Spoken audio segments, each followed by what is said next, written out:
Good morning, everyone. Today we are going to see collection frameworks. In last lecture we have seen wrapper classes. In that we are going to discuss. We had discussed byte, short, integer, long, float, double. These are all the primitive classes we have discussed. Today we are going to start with the collection frameworks. There are different collections are available in Java like list, set, map, etc. So let's see one by one. Today we have start our second main point from unit 3. Okay, so let's begin. So collection in Java. The collection in Java is a framework that provides an architecture to store and manipulate the group of objects. So here we use the different classes, create the group of it and use that group. Collection म्हणजे बघा जे आपण collectively elements करतो त्याला आपण collection म्हणतो. आता वेगवेगळे आपण आता ॲरे आपण जावा मध्ये बघितलेला की array is a collection of elements of a same data type, but array is not dynamic. त्याला जेही आपण साईज स्पेसिफाय करतो तेवढेच तो आयटम ऍड करू शकतो आपण ॲरे मध्ये. तर कलेक्शन फ्रेमवर्क मध्ये किंवा कलेक्शन क्लासेस मध्ये आपण डायनामिकली साईज देऊ शकतो. जेवढे एलिमेंट्स आपल्याला हवे तेवढे आपण ऍड करू शकतो आणि रिमूव्ह करू शकतो. ती साईज स्पेसिफाय करायची गरज नाही आपल्याला. Okay, so the Java collection can achieve all the operation that you perform on a data such as आपण searching, sorting, insertion, manipulation and deletion यासाठी सुद्धा हे कलेक्शन फ्रेमवर्क यूज करतो. Java collection means single unit of objects. Java collection framework provides many interfaces. तर Java collection आपल्याला खूप सारे classes as well as interfaces provide करतो, ज्यामध्ये सेट आहे, लिस्ट आहे, क्यू आहे. ओके, आणि क्लासेस बघा कुठले आहेत, ॲरे लिस्ट आहे, वेक्टर आहे, लिंक लिस्ट आहे, प्रायोरिटी क्यू आहे, हॅश सेट आहे, लिंक हॅश सेट आहे आणि ट्री सेट आहे. ओके, आता पहिल्यांदा बघूया कलेक्शन काय आहे. ज्यामध्ये collection represent single unit of object that is a group. एका म्हणजे सेम युनिटचा आपण ज्यावेळी ग्रुप करतो that is nothing but the collection. आणि फ्रेमवर्क काय तर it provides readymade architecture. It represent a set of classes and interfaces and it's optional. तर फ्रेमवर्क काय आहे तर तो आपल्याला एक आर्किटेक्चर प्रोव्हाइड करतो की ज्यामध्ये आपण हे सगळे कलेक्शन्स यूज करू शकतो. आता कलेक्शन फ्रेमवर्क काय बघा, the collection framework represent unify architecture for storing and manipulating group object. जे काही ऑब्जेक्ट्सचा आपण ग्रुप करतो तर ते स्टोअर करण्यासाठी, त्याच्यावर वेगवेगळे ऑपरेशन परफॉर्म करण्यासाठी, म्हणजे इन्सर्ट असेल, त्यानंतर सर्च असेल, सॉर्ट असेल, मॅनिप्युलेट असेल, डिलिशन्स असेल, हे सगळे ऑपरेशन परफॉर्म करण्यासाठी आपण जे आर्किटेक्चर यूज करतो त्याला म्हणतात कलेक्शन फ्रेमवर्क. आता त्यामध्ये काय काय इंटरफेसेस आहेत आणि क्लासेस आहेत आणि त्याचे अल्गोरिदम्स आहेत. म्हणजे सर्चिंगचा अल्गोरिदम असेल, सॉर्टिंगचा अल्गोरिदम असेल, असे वेगवेगळे अल्गोरिदम आहेत. ओके ओके, आता हायरार्ची बघा कलेक्शन फ्रेमवर्कची. त्यामध्ये इटरेबल आहे, हा सगळ्यात रूट एलिमेंट आहे. तर तो इनहेरिट करतो कलेक्शन क्लासला. आणि हे कलेक्शन क्लासेस मध्ये वेगवेगळे इंटरफेस आणि क्लासेस यूज केले जातात. जे ब्लू न रिप्रेझेंट केले दॅट्स आर इंटरफेसेस आणि जे ग्रीन न रिप्रेझेंट केले ते क्लासेस आहे. ही हायरार्ची, हे स्ट्रक्चर आहे, हे फ्रेमवर्क आहे कलेक्शनचं. त्यामध्ये सगळ्यात रूट एलिमेंट इटरेबल आहे. त्यानंतर त्यापासून कलेक्शन हा एक डिराइव्ह क्लास आहे, सॉरी डिराइव्ह इंटरफेस आहे. त्यानंतर त्यामध्ये बघा आणखी 3 इंटरफेस आपण आहेत, लिस्ट, क्यू आणि सेट. हे 3 मेन इंटरफेस आहेत. त्यापासून हे डिराइव्ह झालेले क्लासेस आहेत त्या इंटरफेस मध्ये डिफाईन केलेले. तर ते ॲरे लिस्ट आहे, लिंक लिस्ट आहे, वेक्टर आहे, स्टॅक आहे. क्यू मध्ये प्रायोरिटी क्यू आहे, डी क्यू आहे आणि अरे डी क्यू आहे. सेट मध्ये हॅश सेट आहे, लिंक हॅश सेट आहे आणि सॉर्टेड सेट आणि ट्री सेट आहे. तर हे स्ट्रक्चर आहे किंवा आपण ज्याला हायरार्ची म्हणतो फ्रेमवर्कची, कलेक्शन फ्रेमवर्कची. आता त्यानंतर बघा या मेथड्स आपण कलेक्शन इंटरफेस मध्ये यूज करतोय. वन बाय वन बघूया आपण. ऍड कशासाठी, नवीन एलिमेंट ऍड करण्यासाठी. ऍड ऑल मेथड कशासाठी, इन्सर्ट जे काही स्पेसिफिक कलेक्शन असेल ते ऍड करण्यासाठी. रिमूव्ह पर्टिक्युलर एलिमेंट रिमूव्ह करण्यासाठी. रिमूव्ह ऑल सगळे एलिमेंट रिमूव्ह करण्यासाठी. रिमूव्ह इफ इथं आपण कंडिशन देऊ शकतो, फिल्टर करू शकतो. पर्टिक्युलर एलिमेंट्सच आपल्याला रिमूव्ह करायचे असतील तर त्याला इथं आपण कंडिशन स्पेसिफाय करू शकतो. रिटेन ऑल, तर हे सगळे एलिमेंट पुन्हा आपल्याला कलेक्शन करायचे असतील तर रिटेन ऑल यूज करतो. साईज, आपण साईज पण स्पेसिफाय करू शकतो की किती एलिमेंट आपण कलेक्शन मध्ये ऍड करणार आहेत. ओके, मॅक्सिमम किती एलिमेंट आपण ऍड करू शकतो. त्यानंतर क्लिअर, सगळे कलेक्शन ऑब्जेक्ट क्लिअर करण्यासाठी, आणि कंटेंट्स सर्च करण्यासाठी आपण यूज करतो. त्यानंतर आणखीन कंटेन ऑल आहे, इटरेटर आहे, त्यानंतर इज एम्प्टी आहे, ॲरे आहे. अशा वेगवेगळ्या मेथड्स आपण वेगवेगळ्या पर्पज साठी यूज करतो. स्प्लिटर आहे, ज्यांना आपण प्रत्येक एलिमेंट आपण सेपरेट करू शकतो. स्ट्रीम आहे. ओके, तर असे वेगवेगळे हॅश कोड आहे. तर असे वेगवेगळे मेथड्स या आपल्याला कलेक्शन फ्रेमवर्क मध्ये प्रोव्हाइड केले. त्यानंतर बघा, सगळ्यात बेस क्लास जो आहे किंवा बेस इंटरफेस आहे इटरेटर. तर आता इटरेटर मध्ये बघा या 3 मेथड्स आहेत, हॅज नेक्स्ट, त्यानंतर नेक्स्ट आणि रिमूव्ह. हॅज नेक्स्ट काय करतं, it returns true if the iterator has more elements, otherwise it returns false. हे रिटर्न ट्रू कधी करतं, ज्यावेळी आपण जे काही कलेक्शन केले त्या कलेक्शन मध्ये आयटम्स आहेत, एलिमेंट्स आहेत, त्यावेळी तो ट्रू रिटर्न करतो, अदरवाइज फॉल्स रिटर्न करतो. नेक्स्ट कशासाठी, नेक्स्ट एलिमेंट, म्हणजे आता फर्स्ट एलिमेंट रीड केलाय, नेक्स्ट एलिमेंटला रीड करायचंय तर त्यासाठी नेक्स्ट आहे. आणि रिमूव्ह, तो पर्टिक्युलर एलिमेंट रिमूव्ह करण्यासाठी. आता इटरेटर इंटरफेस मध्ये बघा पुन्हा तेच कॉपी झालं, ज्या मेथड्स आहेत त्या 3 मेथड्स आपण बघितल्या, ॲज नेक्स्ट, त्यानंतर नेक्स्ट आणि रिमूव्ह. आता इटरेटर इंटरफेस आपण कसा यूज करतो, तर बघा इटरेटर त्याचा सिंटॅक्स आहे इंटरेक्टर, आणि इथे जो काय आपल्याला एलिमेंट यूज करायचा आहे तो इथं आपण राईट करतो. तर iterable interface is the root interface. आपल्याला हायरार्चिकल स्ट्रक्चर वरनं कळलं, it's a root interface for all the collection classes. The collection interface extend iterable interface and therefore all the subclasses of the collection interface also implement the iterable interface.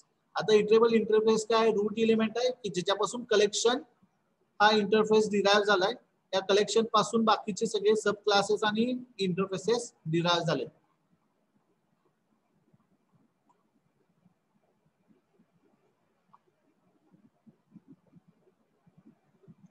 It contains only abstract method, iterator, T आणि iterator. It returns the iterator over the elements type. जो काही type आहे तो इथं आपण specify करतो. आता यातला फर्स्ट आपण इटरेटर किंवा इंटरफेस बघूया, लिस्ट इंटरफेस. आता लिस्ट इंटरफेस मध्ये 4 क्लासेस आहेत किंवा इंटरफेसेस आहेत. त्यामध्ये ॲरे आहे, लिंक लिस्ट आहे, वेक्टर आणि स्टॅक आहे. The list interface is the child interface of the collection interface. It inhibits a list data type structure in which we can store order collection of object. It can have duplicate values. तर हे list सारखं structure आहे की ज्याच्यामध्ये आपण item add करू शकतो, remove करू शकतो. ओके, तो सॉर्ट करू शकतो, स्टोअर करू शकतो. यासाठी आपण लिस्ट इंटरफेस यूज करतो. तर त्यापासून बघा आपण ॲरे लिस्ट जनरेट करू शकतो, लिंक लिस्ट जनरेट करू शकतो, वेक्टर आणि स्टॅक, हे 4 टाइप्स आहेत.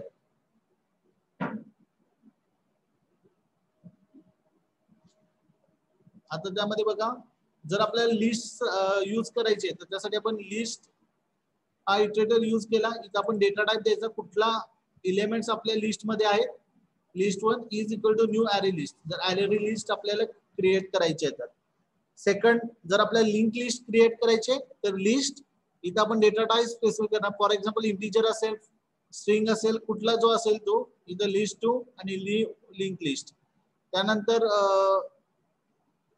पुन्हा बघा लिस्ट डेटा टाइप आणि इथं लिस्ट 3 हा वेक्टर साठी आपण अशा पद्धतीने क्रिएट करणार. आणि स्टॅक साठी लिस्ट डेटा टाइप, लिस्ट 4 आणि स्टॅक.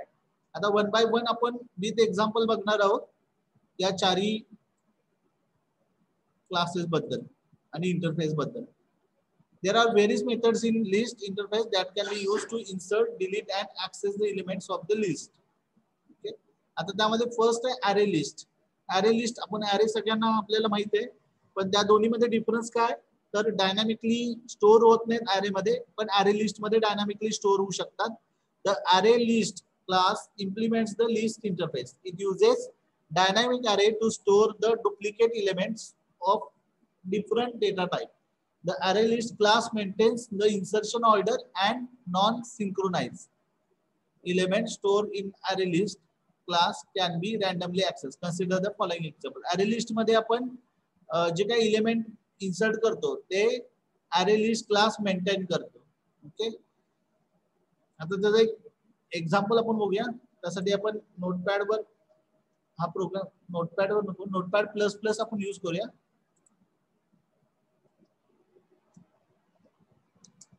हा पहिला आपण array list चा प्रोग्राम बघतोय म्हणून मी इथं फाईल क्लिक केली आणि न्यू म्हणलं. आता हा प्रोग्राम आपण जस्ट कॉपी करू, पेस्ट करू. ओके, आपण सेव्ह करताना ई ड्राईव्हला सेव्ह करू.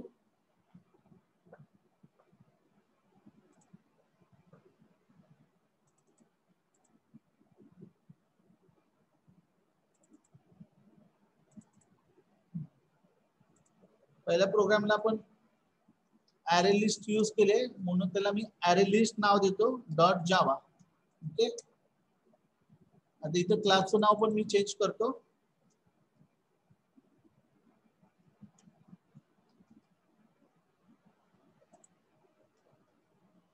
आता बघा इथं मी इटरेटर डिफाइन केलाय array list स्ट्रिंग. इथं डेटा टाइप दिलाय लिस्ट, त्याचा ऑब्जेक्ट बनवला is equal to new array list आणि हा डेटा टाइप आपण इथं स्ट्रिंग पास केला. इथं आपण array list क्रिएट केली आणि लिस्ट मध्ये एलिमेंट्स आपण ऍड केले. कुठला ऍड मेथडनी लिस्ट डॉट ऍड रवी, लिस्ट डॉट ऍड विजय, लिस्ट डॉट ऍड रवी, लिस्ट डॉट ऍड अजय. तर असे 4 आपण काय केले, त्या लिस्ट मध्ये स्ट्रिंग डेटा ऍड केला आपण. ओके, आता इटरेटरचा इथं ऑब्जेक्ट क्रिएट केला ITR is equal to list हा एलिमेंट, सॉरी ह्या object list dot iterator method त्याची. हे सगळे एलिमेंट्स आता आयटीआर मध्ये आले आणि आयटीआर मध्ये मगाशी आपण बघा ज्या मेथड बघितला तर आयटीआर डॉट हॅज नेक्स्ट, जोपर्यंत त्याचा लास्ट एलिमेंट आहे तोपर्यंत हे व्हाईल लूप फिरेल आणि प्रत्येक element ITR dot next method काय करेल, प्रिंट करेल. इथं एलिमेंट आणेल आणि प्रिंट एलिमेंट मेथड प्रिंट करेल. आता याचं एक्झाम आउटपुट आपण बघूया. हा ड्राईव्ह आहे, मला वाटतं ई ड्राईव्हवर आपण सेव्ह केले array list नावाने. आपल्याला कमांड प्रॉम्प्ट ओपन करायला लागेल. मी इथं सीएमडी टाकून कमांड प्रॉम्प्ट ओपन केला. आता इथं आपल्याला जायचं ई ड्राईव्हवर. मी ई ड्राईव्हवर गेलो. ई ड्राईव्ह मध्ये आम्ही आणि त्यामध्ये जावा प्रोग्राम्स हा पाथ आपल्याला लिहायचा. हा मी कॉपी केला. इथं /d द्यायचं राहिलं आपलं.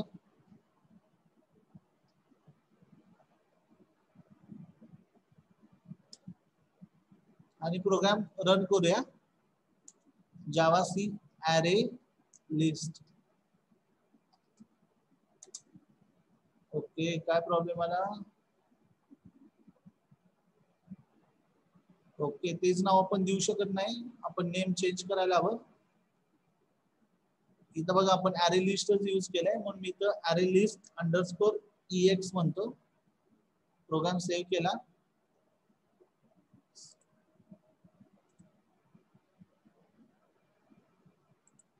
अंडरस्कोर ex डॉट जावा.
पुन्हा एकदा बघूया आपण. हाच प्रोग्राम मी कॉपी केला. हेच नाव देऊन बघू आपण, टेस्ट.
प्रोग्राम कुठल्या लोकेशनला सेव्ह होतोय?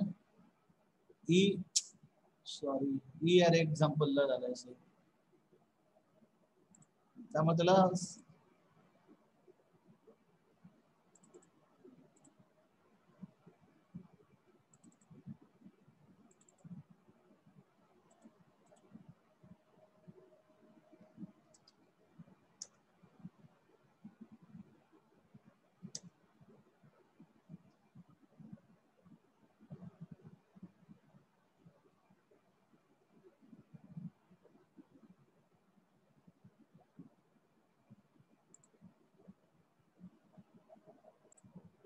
ओके. हा प्रोग्राम आपण रन करून चेक करू.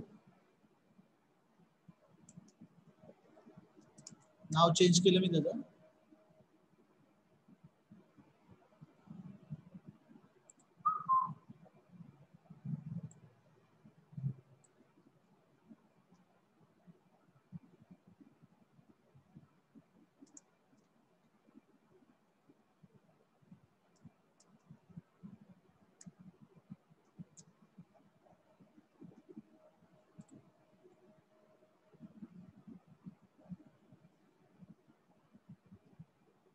CMD ओपन करूया.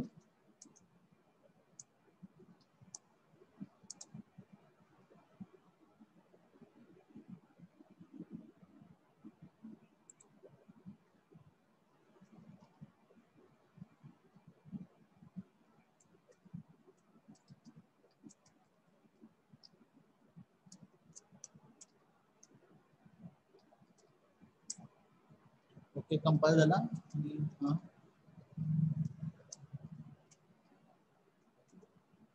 ओके, हे एलिमेंट्स आलेत अरे लिस्ट मधले. ओके, थोडेसे काही प्रोग्राम मधले एरर होते ते आपण रिमूव्ह केले आणि आपल्याला आउटपुट दिसलं. नेक्स्ट आहे लिंक लिस्ट. लिंक लिस्ट मध्ये आपण काय करतो, त्यामध्ये वेगवेगळे लिस्ट आपण ऍड करू शकतो. त्यामध्ये सिंगली लिंक लिस्ट आहे, डबली लिंक लिस्ट आहे. तर त्यामध्ये डुप्लिकेट एलिमेंट्स सेव्ह होतात आपले. It maintains same insertion order. ज्या पद्धतीने इन्सर्ट झाले त्याप्रमाणे लिस्टमध्ये एलिमेंट्स ऍड होत जातात. आणि ही मॅनिप्युलेट फास्ट करते की पुन्हा सॉर्टिंग वगैरे पण आपण याची करू शकतो. आता हे पुन्हा लिस्टचं एक्झाम्पल आहे लिंक लिस्टचं. सेम बघा, ह्याच्यामध्ये आपण पण काय केलंय, लिंक लिस्ट इटरेटर यूज केलाय. ओके, ज्याचा डेटा टाइप स्ट्रिंग आहे. हा लिस्ट आपण क्रिएट केला AL नावानी आणि त्यामध्ये ऍड केले एलिमेंट रवी, विजय, रवी. आणि आता इथे बघा डुप्लिकेट एलिमेंट्स पण ऍड होणार आहे. रवी रवी दोनदा आपण केले तरी सुद्धा तो लिस्ट मध्ये ऍड करेल आपल्या. आणि बघा हे नेक्स्ट इटरेटर आपण क्रिएट केला ITR नावाचा, आणि ITR आज नेक्स्ट करून आपण सगळे त्या लिस्ट मधले एलिमेंट प्रिंट केले युजिंग println मेथड. तर हीच आपण कॉपी केली,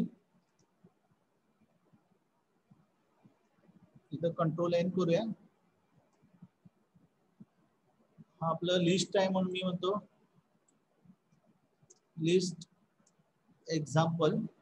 ओके, सेव्ह करूया. ई ड्राईव्हला अमित,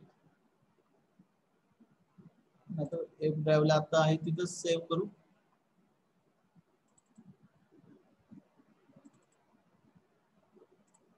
ऑलरेडी लिस्ट नावाचा प्रोग्राम आहे का, लिंक लिस्ट आहे नाही, त्याला नाव दिलं आपण लिस्ट अंडरस्कोर एक्झाम्पल डॉट जावा. सेव्ह केला प्रोग्राम आणि इथेच आता रन करू.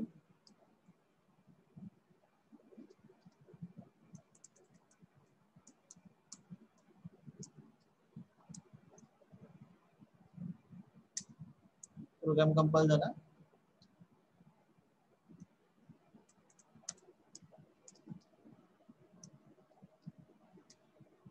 तर हे एलिमेंट बघा, डुप्लिकेट एलिमेंट पण लिस्ट मध्ये ऍड झाले, ते सुद्धा आपल्या इथं शो होत आहे. नेक्स्ट आहे vector. Vector uses dynamic array to store the data element. Same array सारखंच आहे, अरे लिस्ट सारखंच आपण हा पण यूज करतो. It is however it is synchronize and contains many methods that are not part of collection framework. ह्याच्यामध्ये आणखी खूप सारे आपण मेथड्स आपण काय करू शकतो, यूज करू शकतो. आता बघा हे वेक्टरचं एक्झाम्पल, यामध्ये पण सेम सगळं सेमच आपण केलंय. त्यामध्ये एलिमेंट्स आपले वेगवेगळे आहेत, ते ऍड केलेत आणि ते आता आपण शो करणार आहोत. ओके, इथं मी न्यू क्रिएट केला, त्याला मी वेक्टर एक्झाम्पल म्हणतो. सेव्ह करूया आपण.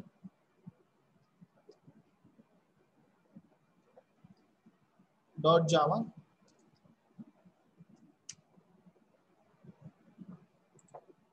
ऑलरेडीच आहे नावाचं, मी एक्झाम्पल म्हणतो.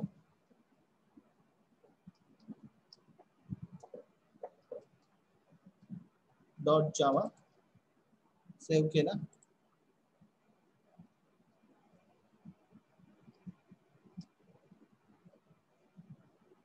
इथं नाव चेंज करूया.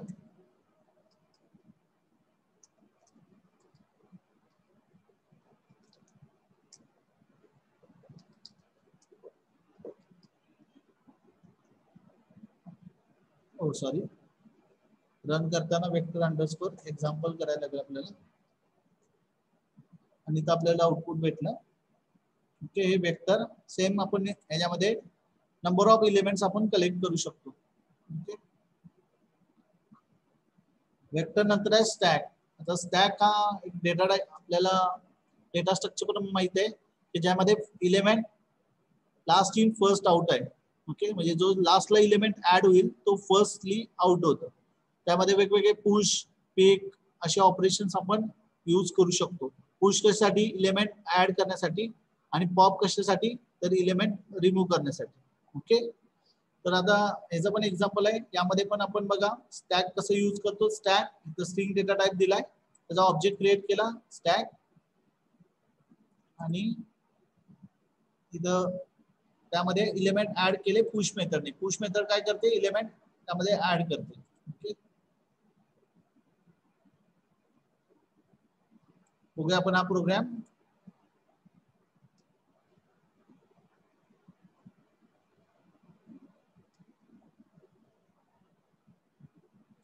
इथं आपण याचं नाव चेंज करूया, स्टॅक एक्झाम्पल.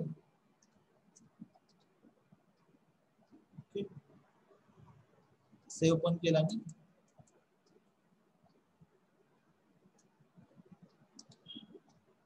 .java. आता रन करूया आपण.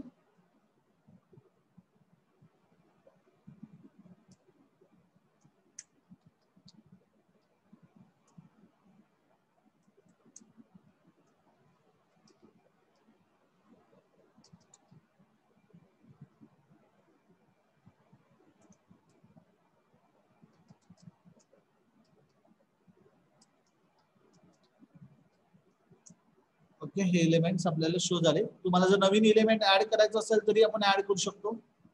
हे हाच कॉपी केला, पुश मेथड यूज केली आणि इथं एबीसी मी ऍड केला. जस्ट पूर्ण प्रोग्राम आपण कंपाइल करू. सेव्ह नाही झालं होतं.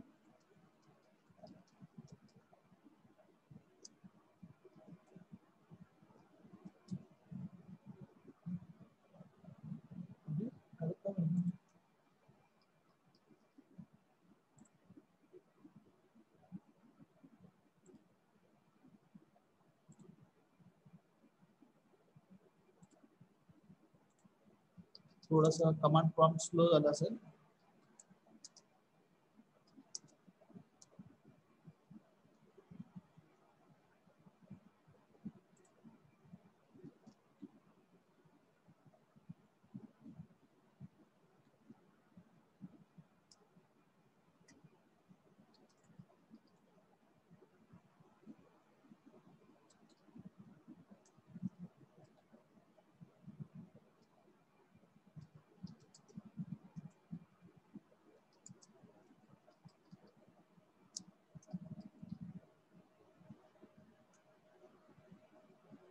ऍड का होईना.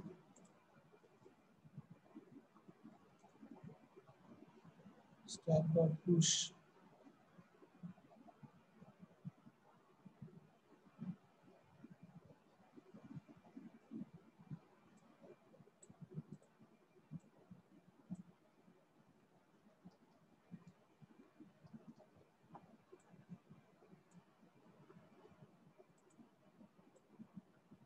ओके, ऑलरेडी स्टॅक क्रिएट झालाय.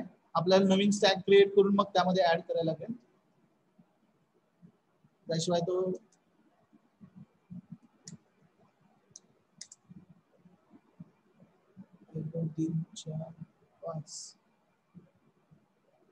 ओके, त्यामुळे नवीन स्टॅक क्रिएट करून आपल्याला मगच एलिमेंट ऍड करायला लागतील.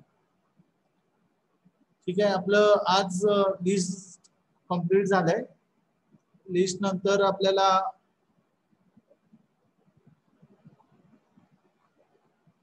क्यूब आहे.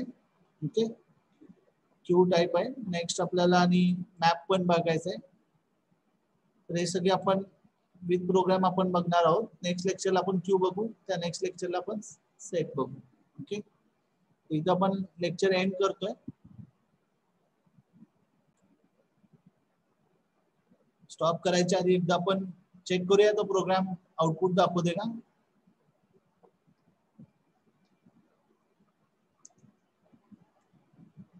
पुन्हा एकदा आपण रन करून बघू. स्टॅक काय नाव होतं त्याचं, स्टॅक एक्झाम्पल ना, stack underscore example .java. Run करून बघूया. जावा स्टॅक अंडरस्कोर एक्झाम्पल. ओके, बघा हा एलिमेंट पुन्हा ऍड झालेला दिसतोय आपल्याला. तिथं आपण ऍड केला तोच. ओके, तर इथं आपला सेशन आपण एंड करूया. काय डाऊट असतील तर तुम्ही चॅट बॉक्स मध्ये टाका. Okay, thank you for watching.